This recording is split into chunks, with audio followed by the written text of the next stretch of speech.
No, a leave. A leave. God created a leave of absence. And it's like in the garden, he said, "That's it. I'm done, guys. I'm over with. I'm taking a sabbatical."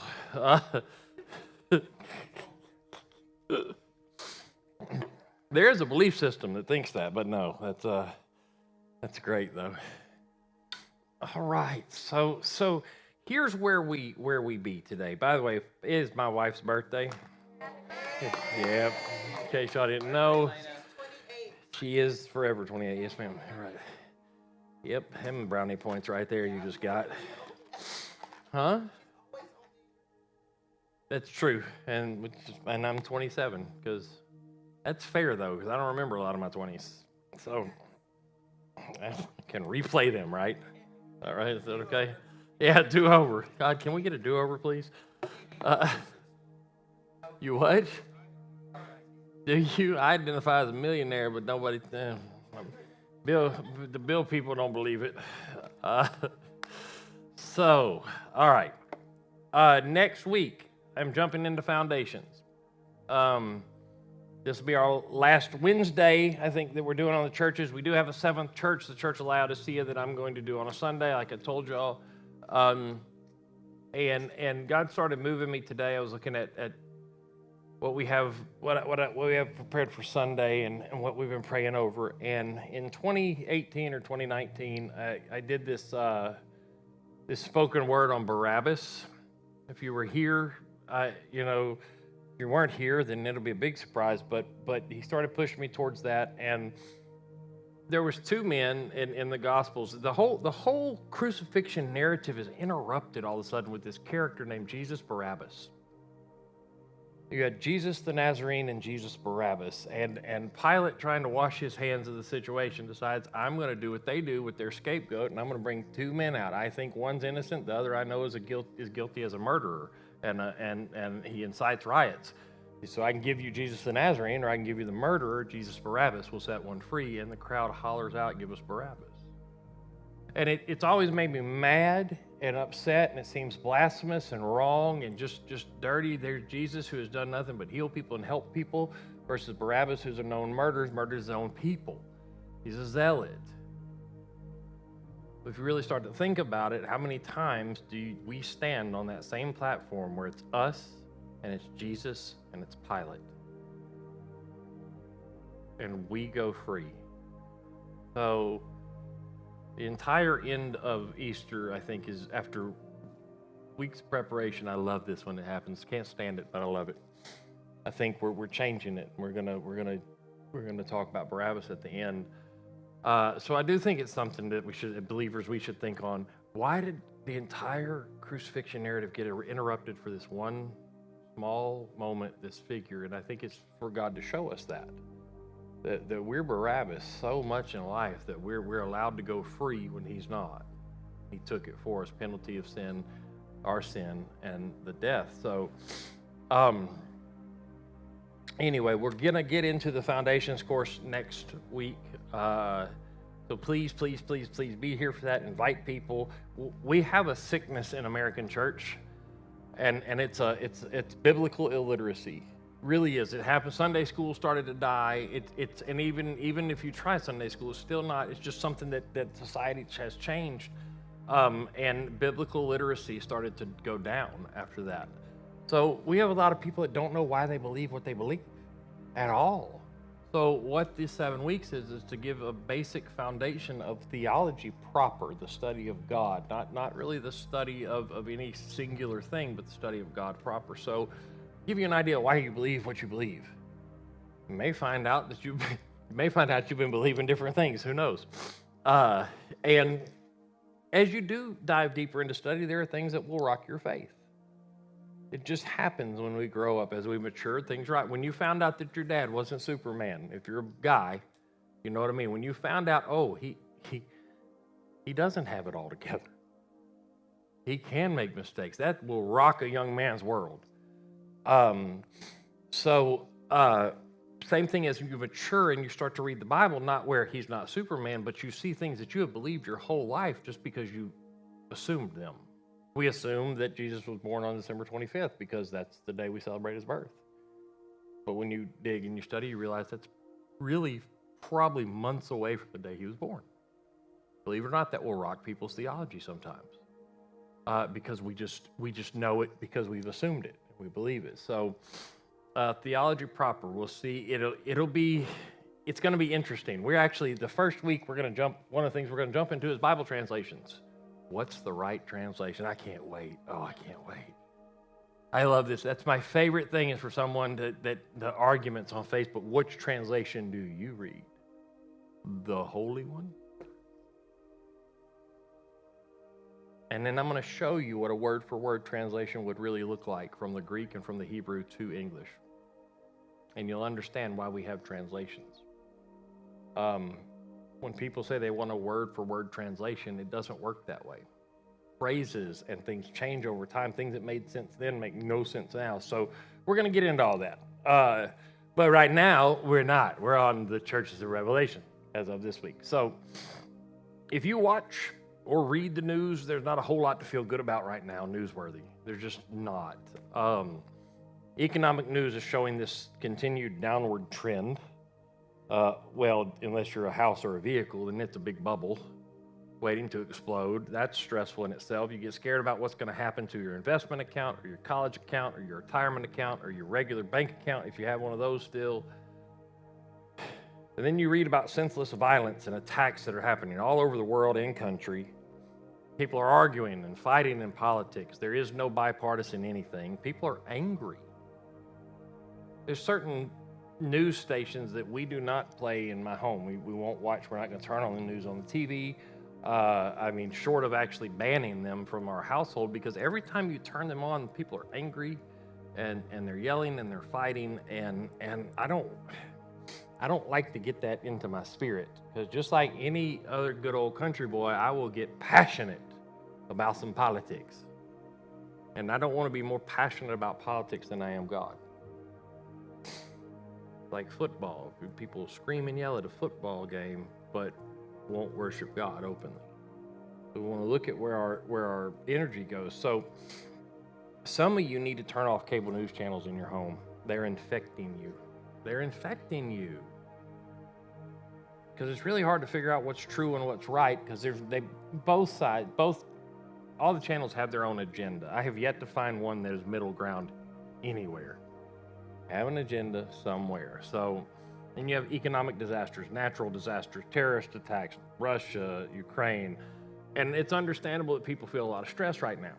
I mean, it is. It's a stressful situation because the bad news seems to keep coming, and we keep hearing the R word, recession. And if you watch this stuff and look at it, it's any minute waiting, right? The best news is that, I better not say too much, but the best news is somebody bought a lot of stock in Twitter. That's all I'm saying. That may go good, but anyway. And the bad news seems to keep coming. It's endless, isn't it?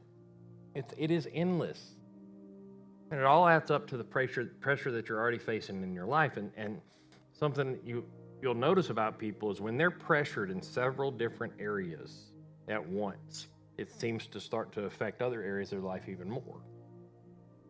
You're pressured on every side, it's going to affect other areas. Sometimes every area. Maybe you're less patient with your spouse, or you're more easily frustrated with your children or your parents. Little things at church set you off. Interpersonal relationships turn to conflicts, and those conflicts increase. Then if you battle with depression, that struggle intensifies because all the pressure.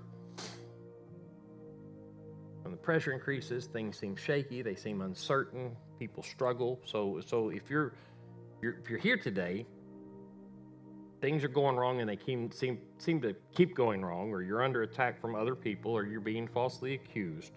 You feel like you're getting it from every side, or stuff's going wrong in your family, your marriage, your kids.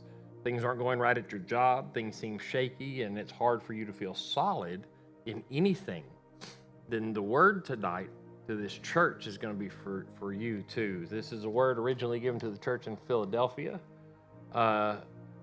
And I think it fits us. So just recap, John wrote the book of Revelation, a vision given to him by God, chapters 2 and 3, specific messages to the churches in Asia Minor. But they're instructions for us and they're warning for us too. So We're going to look at number 6 to 7, Revelation 3:7. It says, "To the angel of the church in Philadelphia write these words." Right? These are the words of him who is holy and true, who holds the keys of David. So these are the words of Jesus to the church in Philadelphia, speaking to them and to us, not Philadelphia, Pennsylvania. Okay, not home of the Phillies. That's not what we're talking about. Philadelphia is an ancient city, busy city. The one thing that's really different about this church, that this is a very young church. Of the 7 churches, the Philadelphia church was very young. It was very new. They were relatively new to the faith. And they're experiencing hardships, but specifically, they're going through persecution at the hands of people who claimed to be religious, claimed to be believers. People who claimed to be believers were persecuting them. Sounds like church today. They were actually enemies of the church. Back in the 90s, the Wiccan hierarchy just came up with a plan to start infiltrating churches and Pentecostal charismatic churches as much as they could. Infiltrate, become members, become leadership, and start to change the whole system. I don't think that ever stopped. I think it's still happening. There are enemies that come into the church, people that are enemies to the church come in and try to disrupt it. Philadelphia was located. My mind just went somewhere else, and I think I may need to go there. That for the past few weeks, I've been talking about that documentary, asking you not to watch it, on Hillsong. I have some amazing men of God that mentor me from out of town, and that have churches that will rival Hillsong as far as the number of attendees and locations, and they do definitely, if now they really rival it. But one of the things he said to me today, and I wanted to share this with you, he said, "We are seeing our own creation." Excuse me? He said, we're reaping, all we're doing is this was what what we've been taught to do. Build ministry faster, quicker, better. Start it, move it, go, build, more. And now we're reaping what we've sown. Instead of the fermentation, right? Patient fermentation. So I know I'm slow to answer you sometimes. There's a reason for that. If anyone can testify to that, it's Miss Mitzi. See? So but I'm really, that's one of the things that's really kept us solid, and I think that after what he said today, I think we all need to think about it in our lives too. We've been taught build, go, bigger, and formulas and this, and maybe all this crash and all the apostasy that we're seeing of great men and women of God that wrote great songs and built great churches, maybe it's because we've been taught, and we have taught others, that we need to push so fast that we're not really worrying about soul growth as much as we are about ministry growth. So, for whatever that's worth, that's not on today's agenda, but there you go. Okay. Philadelphia. Let's get back to the place that's not Pennsylvania. Philadelphia, the cool thing about the messages to all the churches is they have something to do, something that these people would understand.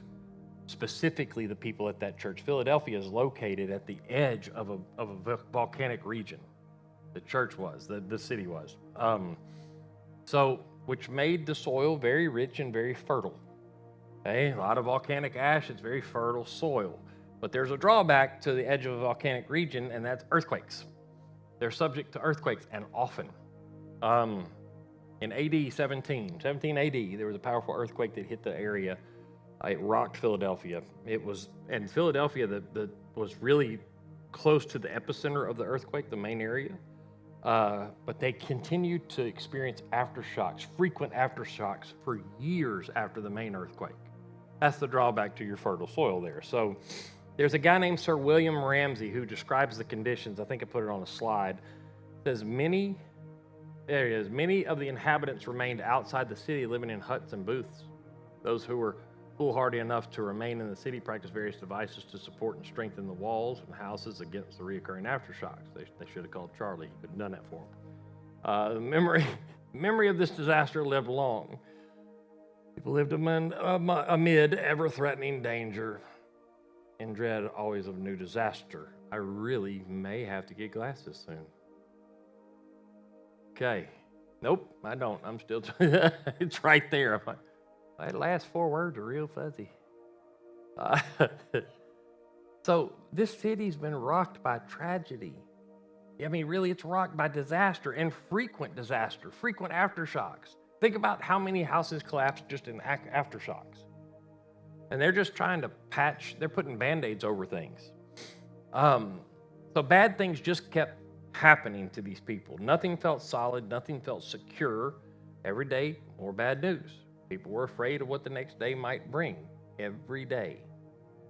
It had to be frightening and scary, and it is. It's frightening and scary when you're under attack. When things seem to be spiraling out of control in your life and you wonder if you're going to survive, or you're going to make it through, or financially, or health-wise, it doesn't matter, relationship-wise, we're going to make it through. In the message to Philadelphia, there is no small talk from Jesus. He jumps right into it with them. Now, they needed a word from God, and they needed a word like right now word, okay? So he moves immediately to encouragement. From the introduction, immediately to encouragement. Next part of 7, write this letter to the angel of the church of Philadelphia. This is the message of the one, from the one who is holy and true, the one who has the key of David. What he opens, no one can close, and what he closes, no one can open. Now, there it is. What he, God, opens, no one can shut, and what he shuts, no one can open. You're going to hear that 557 times tonight. Probably not that much, but anyway, it's called an exaggeration.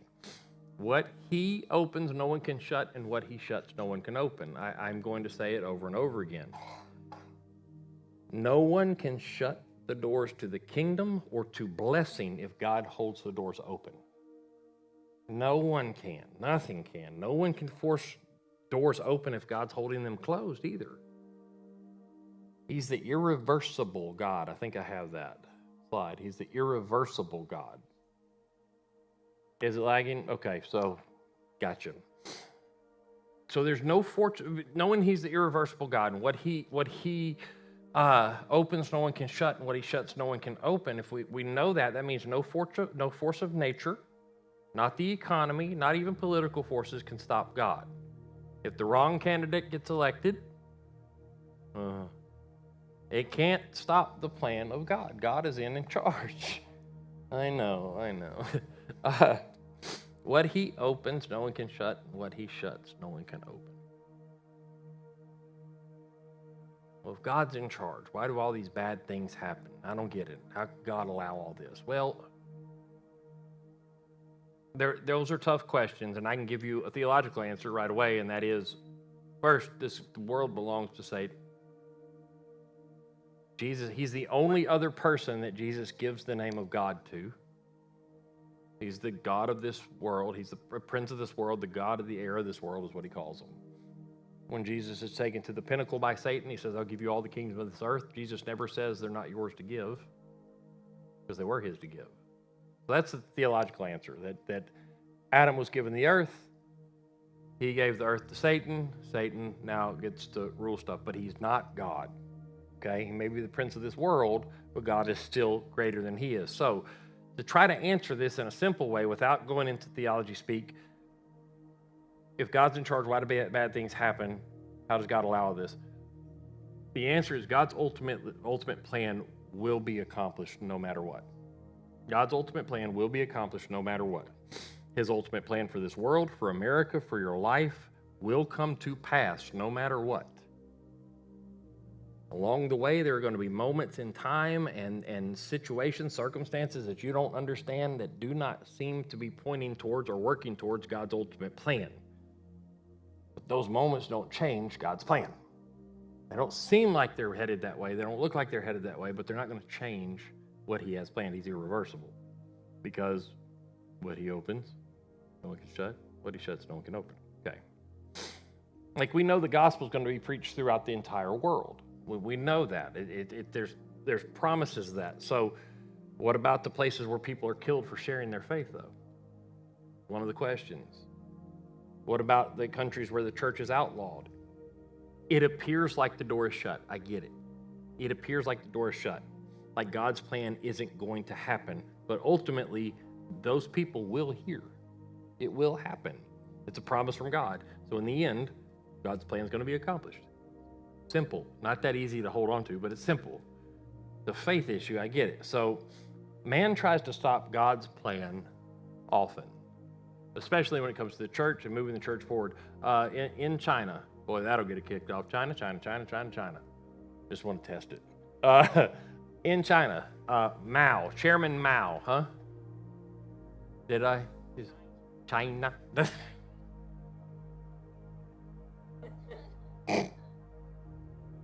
Moving forward. Yeah. Chairman Mao tried to stop the church. He outlawed Christianity. He outlawed the church. Outlawed it. He put Christians in prison. He burned Bibles. He killed thousands of pastors. In spite of that, the church still grew. His plan will be accomplished. In spite of that, the church grew. And what happened is God used what Mao did to try to stop the church, to try to stop God's plan, and instead it strengthened the church to carry out its mission. Instead of growing smaller under persecution, it grew larger under persecution. A couple of years ago, there's one of the two guys that I talk about that mentors me. 2 or 3 years ago, his church gave an offering, a large offering, to start a China Bible college. After 1 year, there were 10,600 students in that college. What he opens, no one can shut. What he shuts, no one can open. There are evil places in the world. I get that. Evil can't stop God's plan. He opens it. Evil can't shut it. If he shuts it, evil can't open it. Somebody asked me the other day about frightened about the economy and politics and all that. They're, Pastor, I'm frightened. Aren't you worried about it? Aren't you scared what's going to happen to our nation? Short term, it's frightening. In the short term, it is frightening what's going to happen. And because the direction of our country isn't very encouraging right now. I don't care what side you're on, it's not very encouraging. But God did not call the church to the short term. So short term, it's frightening, but he called us to the long haul, the long term. And we've got to remember that. His will, his plan will be accomplished. There's no man, no law, no political party, no president, no vice president, Supreme Court justice, new Supreme Court justice, or senator that's going to stop that. They're not going to shut doors he's opened. They're going to try to. They will try to. And it may even appear like they're succeeding at first. But God's plan will be accomplished because of that one promise. What he opens, no one can shut. And what he shuts, no one can open. It's like God has a plan to bless you in response to your faithfulness. We know that. We've seen that put in action. We've seen it happen. He opens the windows of heaven and he pours out blessings on you. Well, I'm not seeing it right now, Pastor. Well, amen. Because it looks like in the short term, your employer or your boss or the economy is stopping the plan of God. You didn't get the raise. You don't see the provision you used to see, whatever. Like they're somehow shutting what God has opened. But it's not possible. It's a circumstantial, it's a temporary thing. What he opens, no one can shut. What he shuts, no one can open. Are you getting where I'm going tonight? You understanding where we're going? I say it one more time. What he opens, never mind. There is no circumstance, no attack, no pressure that's greater than the power of God in your life. We need to know this now more than we ever have. You need to hear it more than you ever have, because faith comes by hearing over and over again. No enemy can stop God's plan for you. What about Christians that are killed for their faith? Get that. I've asked that before. Even death doesn't stop God's plan. Think about it. Their enemies think they defeated them, but instead they're victorious and in the presence of God, and they're right there under the throne. I remember asking probably 20 years ago about China, and why don't they just not tell people they're going to church? It was more than that. It was a lot longer. It's probably closer to 25, 30 years ago. I asked, why do they tell, if they're getting killed for going to church, why don't they just tell someone they're going to the grocery store? And I've told this a lot. I was a Teen Challenge student. When my sister worked there, I was a kid. And he said, they don't have to say anything. You cannot deny the glow of God on somebody's face. Makes a lot of sense. Can't deny the glory of God on someone's face. They see it. So, I mean, think about what we're about to celebrate. The cross looked over. It looked like Satan won. I'm sure he thought he won for a moment. Like God was defeated. And then what we celebrate on Easter, 3 days later, the God opens the tomb that Satan thought was shut forever. Roman seal and everything. What he opens, no one can shut. He opened the tomb, it's never been shut. So in theological terms, that's called the sovereignty of God. Meaning God's will is going to be accomplished, period. No matter what, it will be accomplished. If Lazarus was supposed to walk, whether they rolled a stone in front of the tomb or not, Lazarus is going to walk. It's the sovereignty of God. So when you put that in the context of your life, what he opens, no one can shut, and what he shuts, no one can open, it's encouraging because God's in control. You realize he's in. So quit letting news channels, media outlets, politicians, and Facebook posts determine your outlook on life. Please stop. They're doing this. They feed off your fear and anger. And if we don't feed them anymore, they may stop eventually. Yeah. Exactly. Spirit or flesh, what are we feeding? They're not in control. They think they're in control. They seem to have a lot of control, but they're not ultimately in control.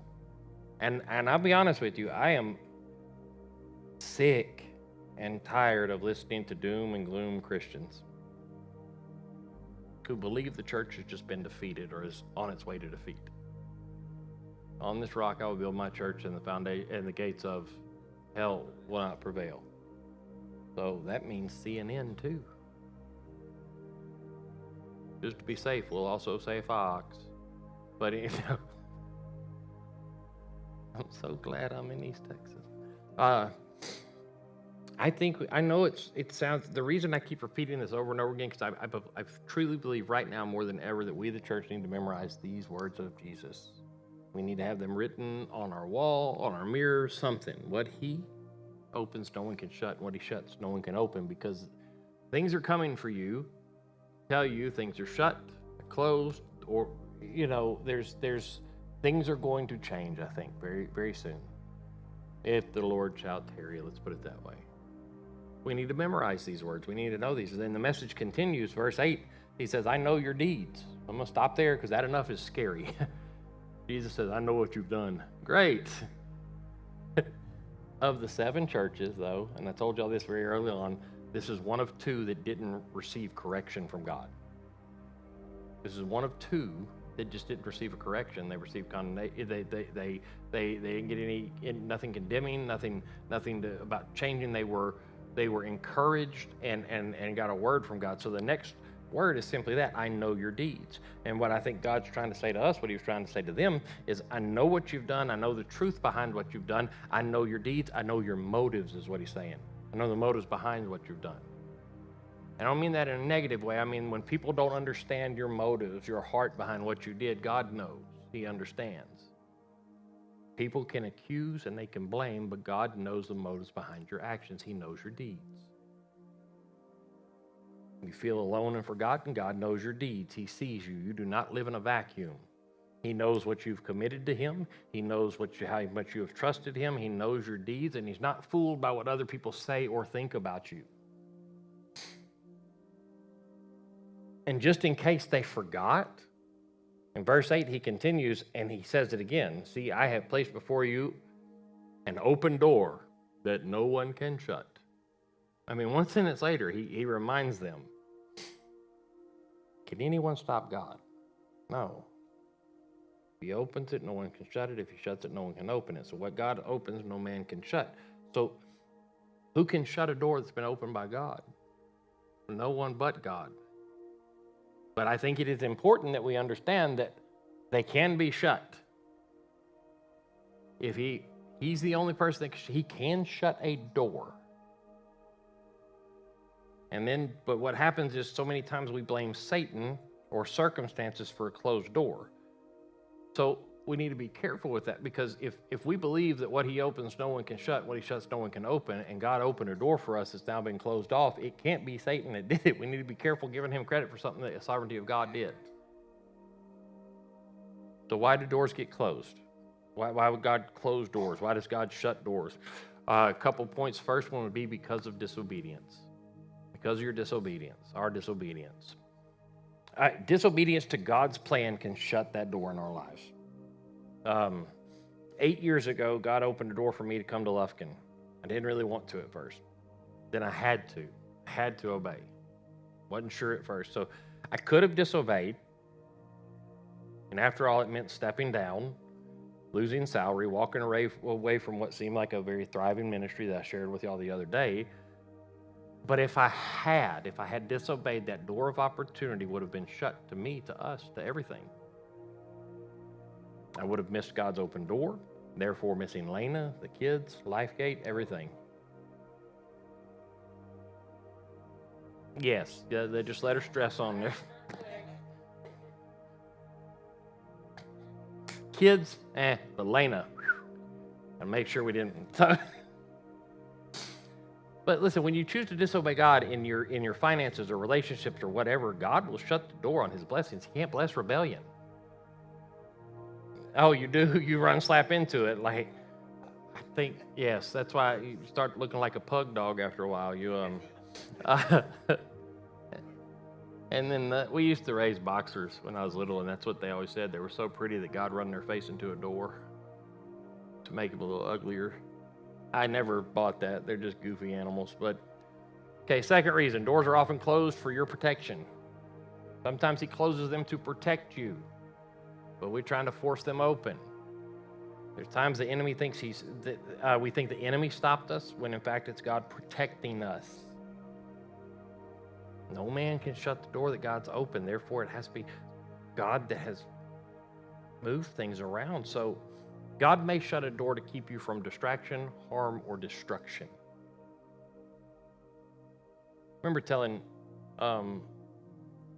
Sister Jalen, it's been a few years ago, all these doors of opportunity were opening up for her, and we were praying about it. And I said, just be careful, because sometimes doors of opportunity are actually doors of opposition or oppression. And they turned out to be that. They seemed like opportunity, but they were oppression. One of the things we do is we pray for open doors and closed doors. We pray for open doors and closed doors, that God will guide us through them and protect us as we go. One of the reasons we're slow about stuff, God's going to open a door for things. So one of the things we've tried to decide is to trust God that he's going to open doors for us, that he's going to close that he wants us to stay away from, or that we need to move on from, which makes sense, because if what he opens no one can shut, and what he shuts no one can open, then we ought to trust him anyway. I said the other day, it was last week, week before last, I've never had to force my way in ministry. God's opened every door really by waiting on him. And if you make a decision to trust in that area, it takes so much pressure off of you. Trust God to shut doors because he's protecting me. He's watching out for me. But how many people try to kick open doors that God has shut? But it was said, oh, this is who we are. This is our ministry. And we kick it. We're kicking. He's trying to move us on to protect us. I think some of these preachers and pastors and people that fall and fail, I think God had shut the door a long time ago. They just couldn't remove themselves from the identity of that ministry. And maybe God's protecting you. It could be protecting you from a relationship that's going to destroy you. So quit trying to reopen that door. An X is an X for a reason, if they're fully an X. If you're going through reconciliation with your spouse, that's different. But if you've done all the paperwork and y'all dated 17 times, 18 is not going to work out as well, okay? Round 2, I can't say anything about. Okay, round 17, probably need to stay away from that one. One of you is crazy, if not both. So, God can close the door to protect you from a business disaster too. You need to trust him. Even though it looks lucrative, it may be a disaster. He protects us by doing that. It's not always Satan intervening and messing with us. So if God closed the door, you're not going to get it open. Why would you want to try? Yes, sir.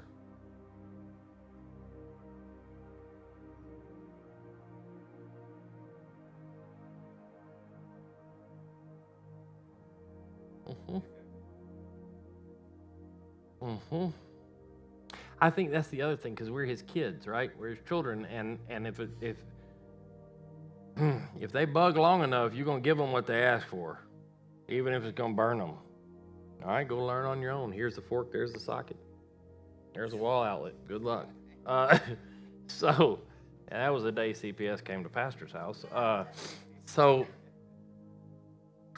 but I know, right? Just mandatory reporting.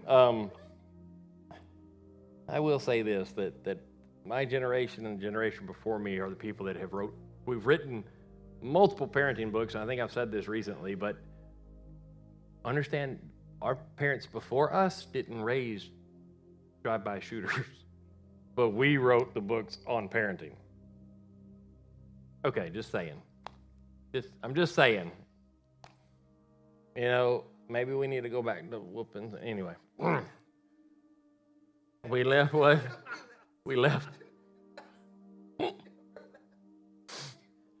I don't know. I think there's a balance point that I think we're too scared to be too heavy-handed on either area, discipline or grace. And if we're going to teach our kids the gospel, we need to teach them both: discipline, grace, discipline, grace, discipline, grace. So number 3, doors are also shut because of his timing. Oh, his timing. Why, God? Why now? Why'd you do this now? I was certain this was your will. I was certain I was supposed to do this. Why isn't this working out? Because it may be the absolute right thing is at the absolute wrong time.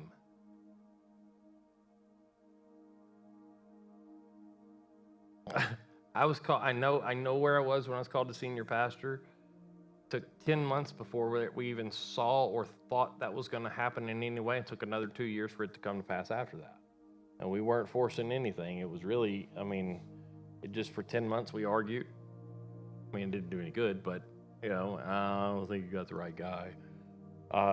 And then it was an interim type maybe thing, and that took 2 years. So I know what he called me to do, but the door had to be open at the right time. If you're going to trust God to open doors in your life, you have to trust his timing on them too.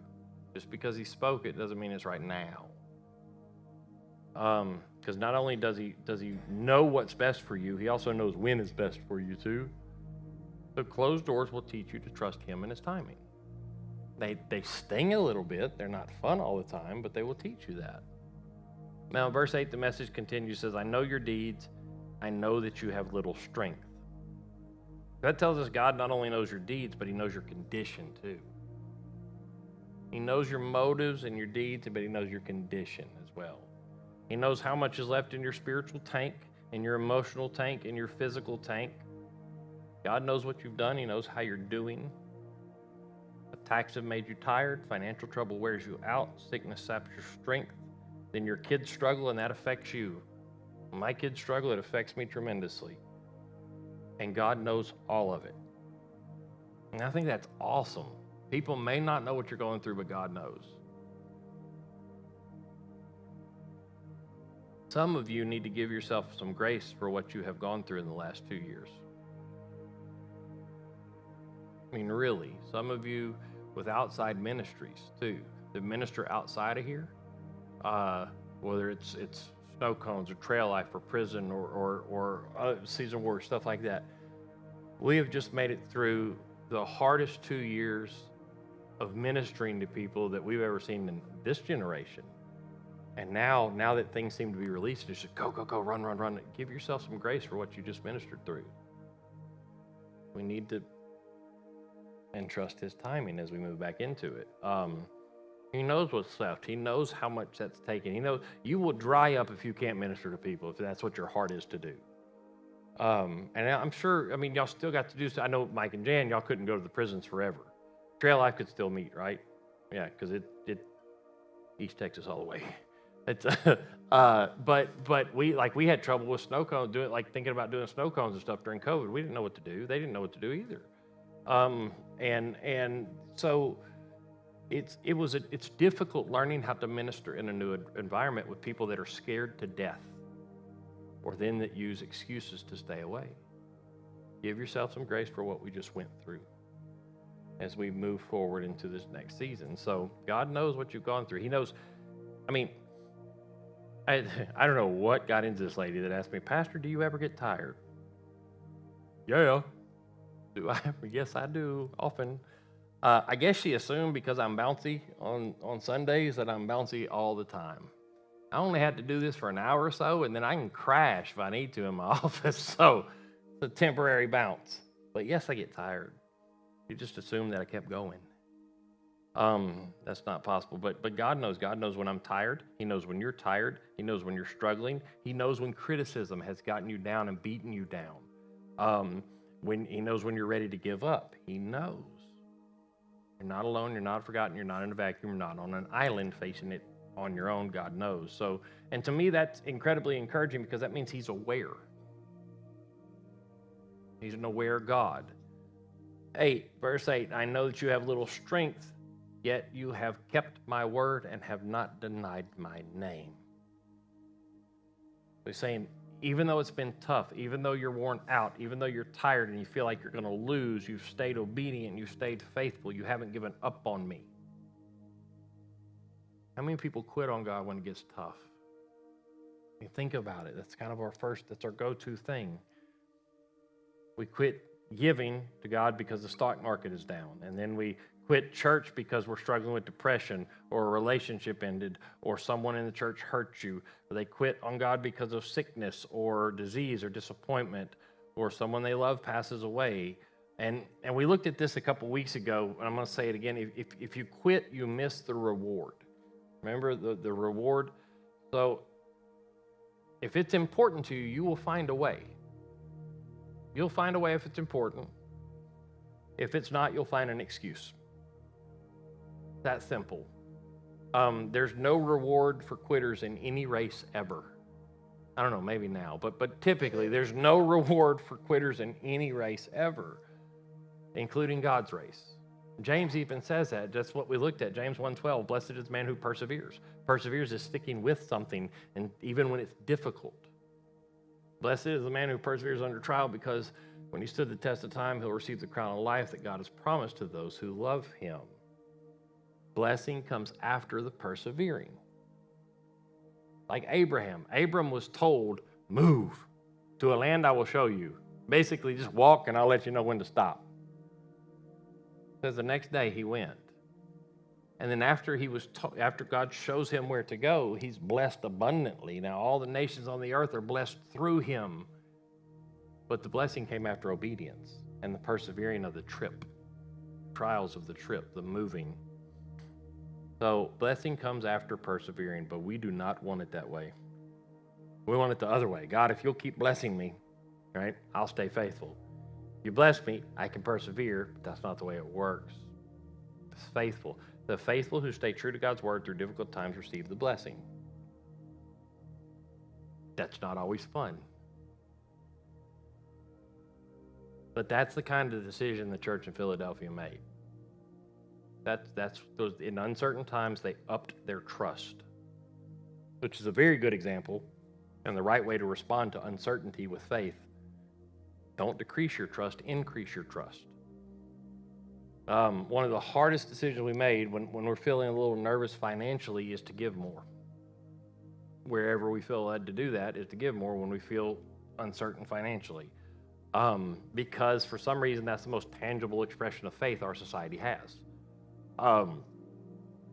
Make a decision to trust God more, not less. And God says, I know your deeds. You have not quit on me. You've stayed true to my word. So here's what's coming. Here's the reward, and I like the reward a lot. Of all the promises in the Bible, this is one of my favorite rewards, and someone spoke this to me years and years ago. I'm going to read it in the NIV and the NLT. Verse 9 says, I will make those who are of the synagogue of Satan, who claim to be Jews, though they are not, but are liars. I will make them come and fall down at your feet and acknowledge that I have loved you. Now that sounds like, ooh, showed them, right? NLT says, look, I will force those who belong to Satan's synagogue, those liars who say they are Jews but are not, to come bow down at your feet, and they will acknowledge that you are the ones I love. Let me explain to you why I love this so much, why this means so much to me. It's an amazing promise.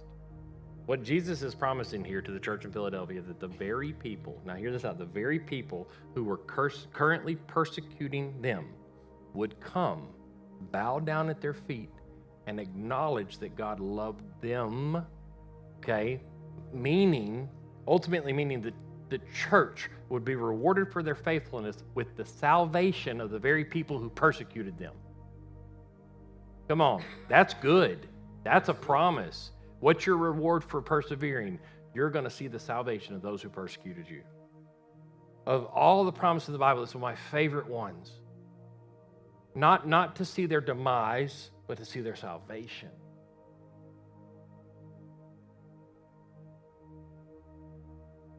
I say many years ago in Lufkin terms, I was subject to a series of many cruel attacks, bunch of lies.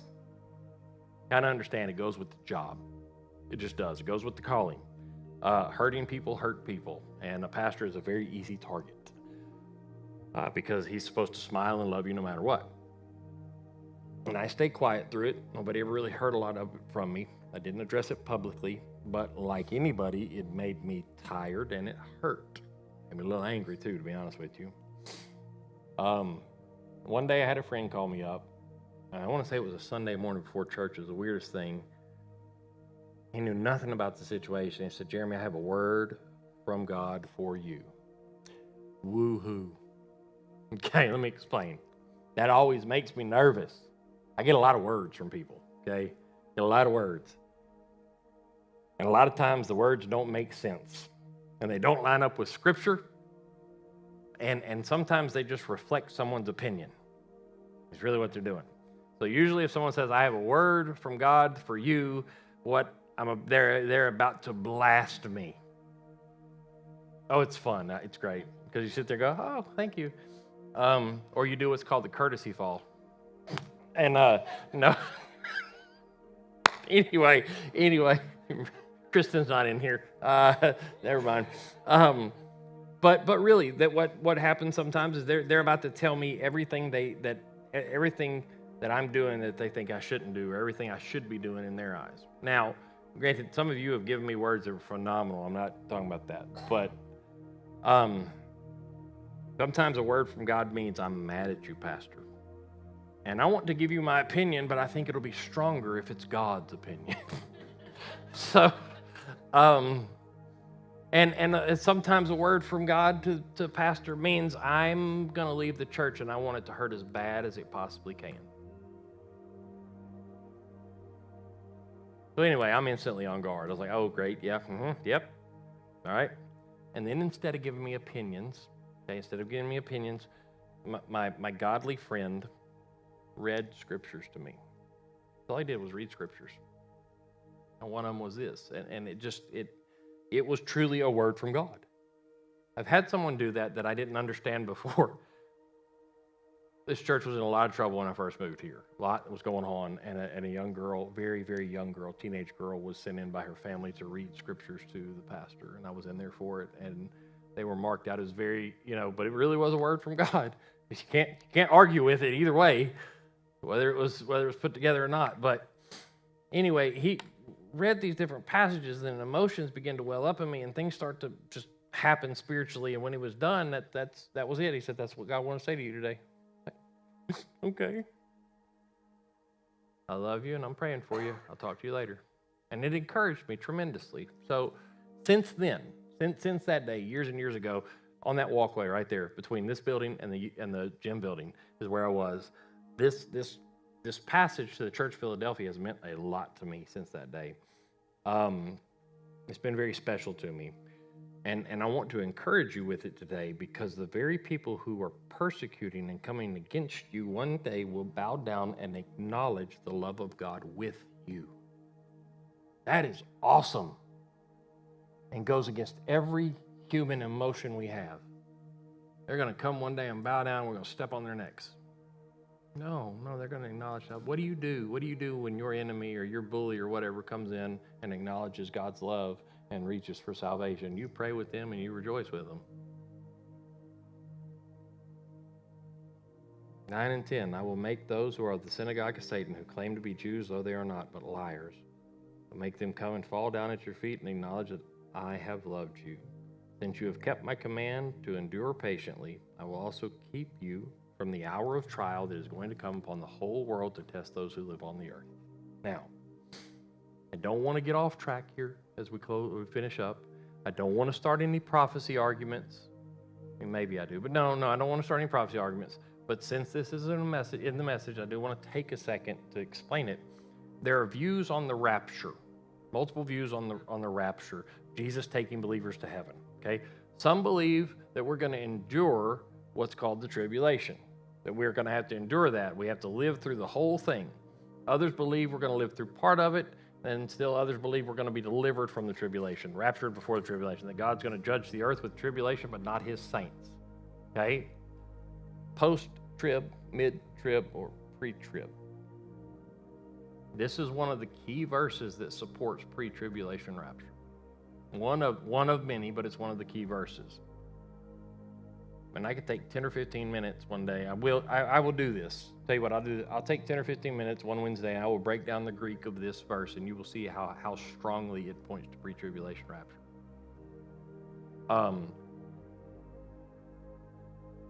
And it gives a very strong indication that we are not going to go through tribulation.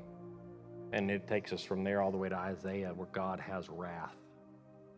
But he's not going to appoint us to suffer that wrath any longer. It's even spoken in Isaiah and in the New Testament. So I'm not going to do it today because that's not the primary focus of this teaching. So don't email me arguments about end times prophecies. I'll win through Jesus. But yes, okay, yes. It's been a while, actually. My email is, what's your email address? Yeah, give me your email address. Anyway, but I mean, I'm not trying to argue about it. I'm really not trying to argue about it today, but arguing about the tribulation isn't the purpose of the verse. It's not the purpose of this teaching. Because regardless of whether you believe pre-tribulation, mid-trib, post-tribulation, we're going to experience none of it, part of it, or miss it all, whatever, suffer through it all. What matters is the next part. As long as the next part we understand, the rest of it doesn't really matter. What Billy Baldwin calls the pan-tribulation. It's all going to pan out. Verse 11 says, I am coming soon. Hold on to what you have so that no one will take your crown. Jesus is coming soon. People love to talk about and argue prophecy. They love it. They desire it. They feed off of it. And I gave this secret about 1.5 years ago, and I'm going to let you in on a secret tonight, too, about prophecy and about revelation and prophetic revelation. Really knows. No one really has a clue. We're guessing at best.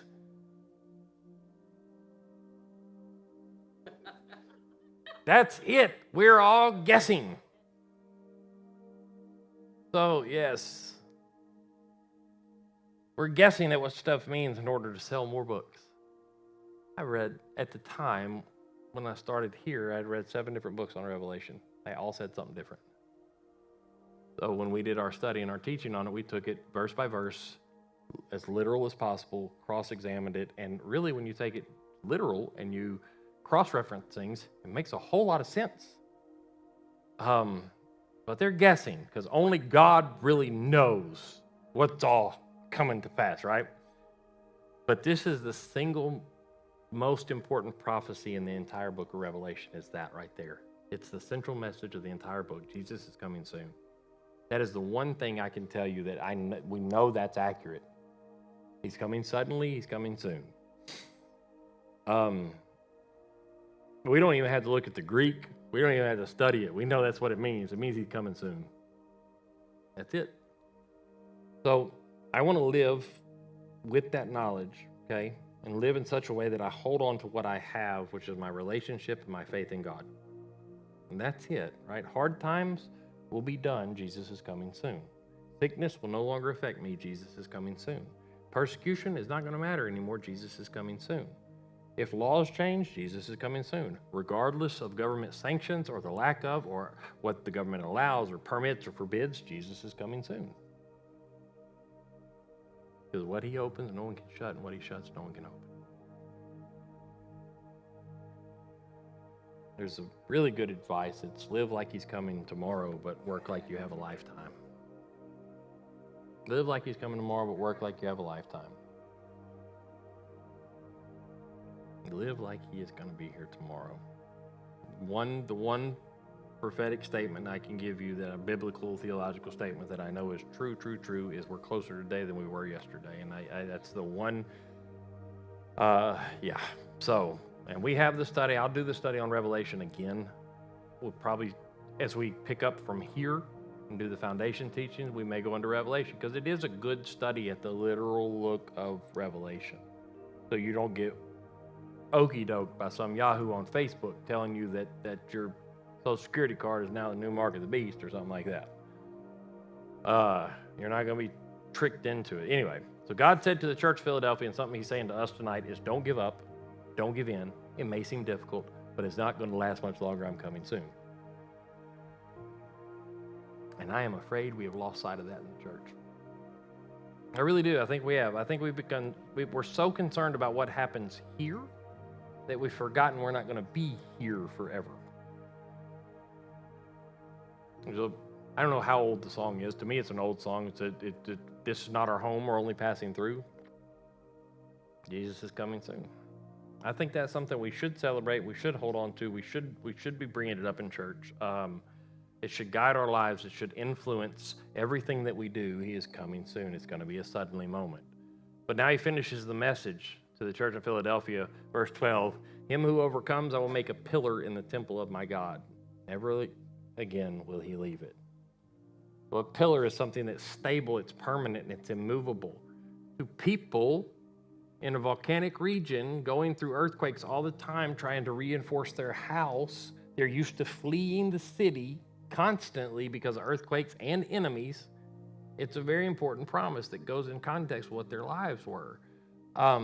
Basically, you will be with me there forever. My kingdom is secure and it is unshakable.